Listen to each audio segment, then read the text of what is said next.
Hey everyone, the numbers are in for Calypso for September 2021.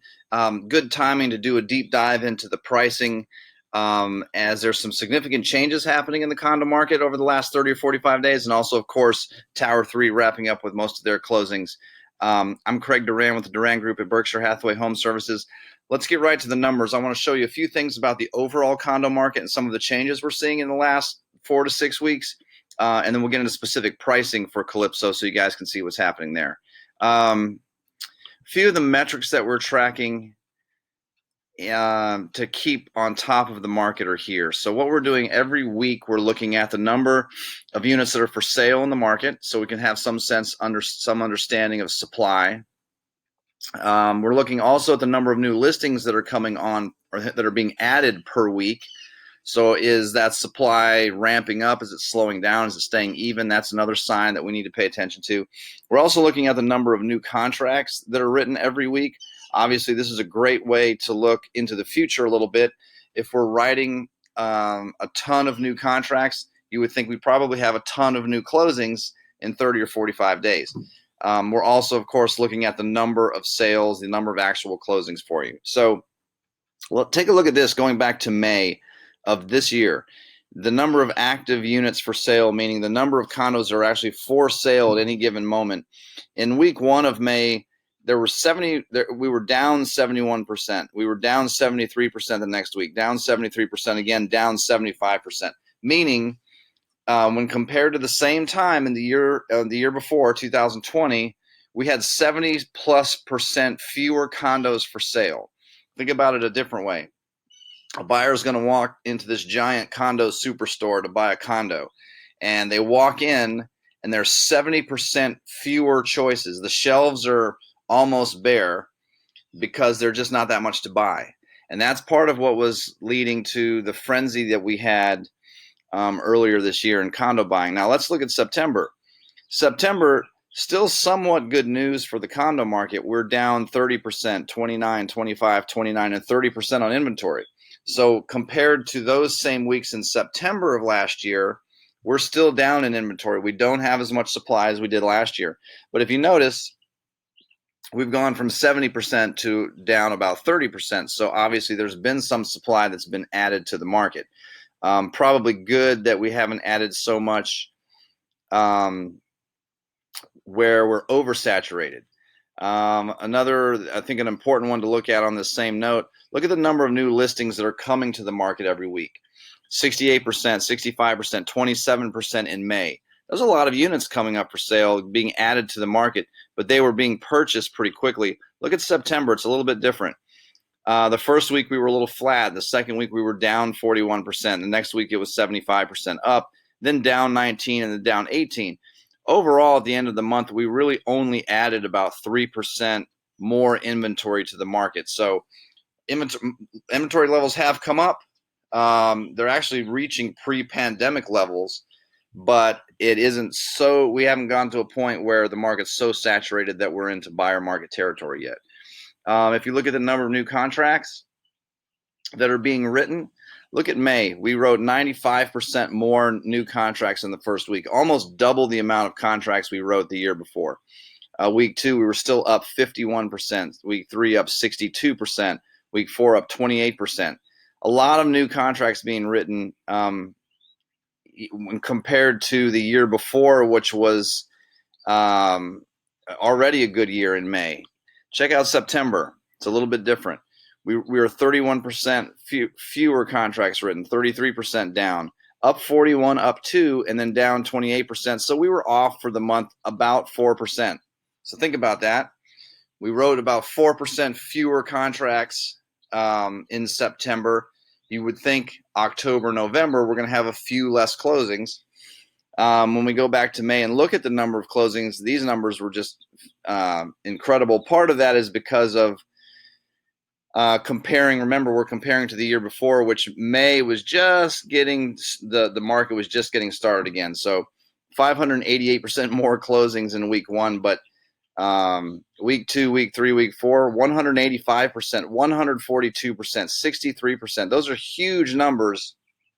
And that's just how active the market was right as we were is really still the beginning of the pandemic. In September, not quite as huge. We were still up 17%, up 19%, up 7%.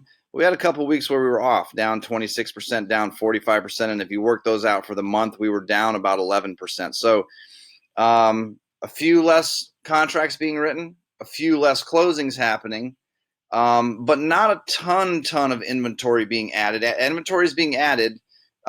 We have more than we did in May. So it's something to pay attention to see if this is something that's just a seasonal thing, or is this a bigger trend? If we stay on this trend and we stay on it for not too much longer, we could get to the point where pricing is affected somewhat, or at least there's pressure put on pricing. The red line in this chart, this represents the entire Gulfront market also. It's a different way to look at it. The red line represents the number of units for sale, back to our supply idea, and then the black line represents the number of closings. And look at what's happened with inventory or supply. We bottomed out in March, April of this year after almost over a year of moving down every month. So imagine if you were a buyer anywhere in this part of the graph. If you were here and you were thinking about buying, and the next month you just had fewer choices, and a couple months later you even had fewer, and then all of a sudden there's just nothing for sale. But look at what's happened since May. We're adding units again, like we saw in the last, and looking at the last spreadsheet. We're actually up over pre-pandemic levels, but we're still selling a number of units. The biggest takeaway on this chart, I always laugh when I say it, that months of inventory number is important to understand. For those of you who haven't seen this video before, or a version of this, remember, months of inventory helps us understand how hot or cold a market is. Traditionally, 4 or 5 months of inventory represents a neutral market. All it means really is that historically, if someone would call the real estate office, and then a real estate agent would get something on the market and then arrange for showings and then negotiate contracts and then negotiate, work through the closing process, that whole process would take about 4 to 5 months on average. If things are happening faster than that, if it's only 2 or 3 months of inventory, then that means there's more demand. It's more of a seller's market. And look at just how hot we were earlier in the year. March, April, May, we bottomed out at 0.42 months of inventory in March, meaning theoretically the entire Gulfront market would sell out in less than a half a month. That's how hot. That's exactly how hot the market is. And if you don't do this every day, it doesn't sound terribly exciting, but that's really extreme. But look at what's happened since then. We've just cooled off a little by little. June we were up to 1.06. July we were up to 1.91. August we were up to 2.47. September we were up to 3.85. So we've gone, if you think about it in terms of percentages, in March we've gone from we're probably about 9 times slower than we were in September, about 9 times slower than we were in March. Still 3.85 is still slightly on the seller's market side of neutral, but you can see we've headed pretty quickly and consistently towards neutral market territory. If, like I said earlier, if this trend continues and we go another couple of months, that moves this number up. And if we get into 5, 6, 7 months of inventory, that's when you can start to see prices affected, because all of a sudden now buyers have all kinds of choices. And if seller really wants to sell something, they're going to have to stand out. And if only so many buyers are out there, at some point someone's going to have to reduce some pricing. Inside of Calypso, this is obviously going to be pretty different, because the red line's the number of units for sale, but of course a lot of this is Tower 3, and of course there's just not much for sale anymore, with Tower 3 doing most of their closings. Most of the closings are done in the past. But if we want to look at it, the condo market at Calypso is still very good. May, June, July, August, we've been under 1 month of inventory. September, we've come up a little bit to 1.1 month of inventory. Look at Calypso, though, before that. I think this is worth noting. And we were still doing very well, very, very well with condo sales. And at the beginning of this year, we were at 28 and 20 months of inventory. Some of that was the Tower 3 influence. But let's look at some specific pricing. I wanted to go back 2 months just since we've had so much activity and since I haven't done a deep dive for you in a while. Pardon me, excuse me. So let's dig into pricing going back August 1st to September 30th. We had a parking space sell for $60,000. I remember 2P22 is one of the bigger ones. If you haven't been in the garage over under the Gulf front units, the size of those parking spaces can really dramatically vary, and it can be a matter of fitting the old Yugo into one or almost two spaces. Pardon me. So we had a parking space sell, close out at $60,000. Some of the one bedrooms, this is the 1-bedroom, 2-bath with bunk plan over in Tower 3. And of course, there's going to be a range of closing prices for a variety of reasons. Some of the upgrades are going to be influenced in this. Floor height were priced a little bit different on the original stacking chart from the developer. And at what time, when did a contract get written? Was it written a year and a half ago, or was it written 2 months ago? So prices ranging from 290, 303, 3035, 3045, 307, 315, 327, 339, 343, 356, 362, 368. I won't read all these to you. I just want to go until I can find something different. Up to 389, 389, 393, 399, 401, 406, 410 now. Closings as high as, I'm still 425, 430, 443.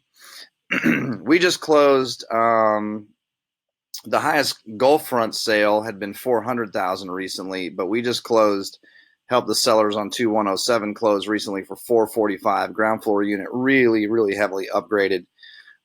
Still on the Tower 3 side, 450, 451 for a 3-bedroom unit. Now this is going to be someone who contracted a couple years ago. Another 3-bedroom over there for 461, 475. I'll scroll through, so if you want to look at these on video, you can kind of take your time and look at them. And then I want to show you also what's happening on the Gulf side. So again, 520, 536, 537 for the 3-2, which is the 2-bedroom, 2-bath with bunk plan on the Gulf side.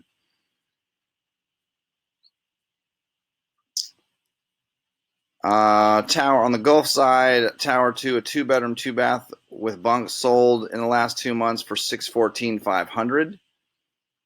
Couple more sales on the Tower 3. We had another 2-bedroom, 2-bath with bunk closed for $620. We had another one closed for $669,500. It's the highest one we've seen.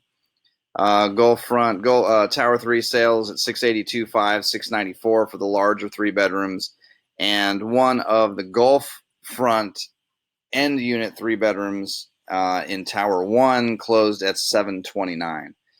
If we look at some inventory numbers, and you can see what's still under contract or what's for sale, we have a parking space asking $65,000, 2 of them actually. Why wouldn't you ask $65,000 if one closed for $60,000? It'll very, very much depend, though, on the size of those things. They vary dramatically, and it's not apples to apples. Here are a couple units that are still under contract in Tower 3 that haven't closed out yet. We have a 1-bedroom, 2-bath with bunk on the Gulf side. Asking price was $439,000. It's under contract. We have here a couple of units for sale. Tower 2, 2205. Tower 1, 1705. Asking $439,000 and $449,000. Tower 1, 1503 is asking $450,000. There's a Tower 3 unit that's under contract. A Tower 3 unit that's for sale. Another Tower 3 unit that's for sale. Tower 2, 105 is on the market for $475. Really, really nice unit. A couple more of the Tower 3 units that are under contract. Gulf front, asking $647,500 for a 2-bedroom, 2-bath with bunk. Another one asking $648,900. Another one asking $649,000. One just reduced the price to $659,500. Another one reduced the price to $660,000. End unit, 2-bedroom, asking $675,000. All of this is on the Gulf side. Same thing, asking 689.5. This is another end unit 2-bedroom. Another 2-bedroom, 2-bath with bunk. That seems to be the popular plan at the moment. 699 asking price. Another end unit asking 769 on the Gulf side. A unit under contract in Tower 3, and then one more end unit 3-bedroom asking 850. And then interesting to see one asking over $1 million. We've had a closing over at Aqua at over $1 million. So it'll be interesting to see if we get that in Tower 3. A couple of things to glean from that. It doesn't look like there are a ton of 1-bedroom units for sale right now on the Gulf side. Doesn't look like a lot of inventory available in Tower 3, obviously, with so many people just having closed in there. There are a ton of 2-bedroom, 2-bath with bunk units out there right now, not very many 3-bedroom units for sale. If you're thinking about pricing's going to be much more important, as you see when you go back to my charts and you see the red line moving up, and there are more choices. Buyers have more choices. They have all these condos now they can pick from, where they feel like a kid in the candy store potentially when you didn't have that many earlier in the year. Pricing will become that much more important. So you want to stay ahead of the market. You want to look at those supply and demand numbers to see where you fit into things. It looks like there's a handful of units there that are probably too aggressively priced if they're going to be sold in the near future. That's a lot of information, I know, there's so much data because of Tower 3 in the last few months. If you want a link to that, just shoot me an email or a text message and I can send you the link so it's easier for you to digest. If you aren't on our e-alert system, it's a really, really great way to keep up with the market. I've been selling condos since 2003, and I've never seen a tool that helps someone that's not a real estate agent stay up to date with the market as well as this e-alert system. It's very accurate. It's very easy to use. It comes straight out of the realtor system. Anytime a unit goes up for sale, changes price, goes under contract, or sells, you'll get an email. And the probably the best thing about this, it gives you accurate sales prices and sales dates. It's from what I use when I see what happens on Zillow and some of these other websites, it's just much more accurate, streamlined, coming straight from our system. We can set this up if you're interested in receiving that information anytime something happens. You'll get an email. If that's too much email for you, we can batch it so that you just get the email once a week or once per month even, and then you'll just see everything that happened in that time period. But it's really helpful if you're trying to stay on top of the market, especially as things shift around a little bit. I can even set it up that you're only following 1-bedroom plans or 2-bedroom plans if that's what you're interested in. So if you want that, text Calypso to 850-527-0221. We'll get you set up. There's no commitment or charge or anything. It's just a really nice tool for getting some accurate information, and I would rather people have good, accurate information about what's happening in the market if they're trying to keep up with it. So I know that's a lot. I usually try to keep this under 10 minutes, and we're 18 and a half now, but a lot of numbers to kind of fly through there. But again, the big takeaway here is we're seeing more units available for buyers across the market. We'll have to see if where we are in this months of inventory number, if this is just a normal seasonal adjustment or if something more is going on. We have a few months now of things going in a different direction, and so we're going to have to keep an eye on that. We go too much longer on that, we get to the point where we talk about being into a buyer's market, and the longer we hang out there, prices get affected. So keep that in mind. If you're thinking about selling or liquidating at some point, you should be very interested in keeping up with this. I've got it penciled into my calendar to get back to the deep dives now once per month, so you can really see what's happening on pricing. Again, if you really want to stay up with it, sign up for that e-alert system. But I'm going to come back next month, go through just October with you so we can see if this trend continues. Hope you guys are well. Stay safe. Thanks for watching.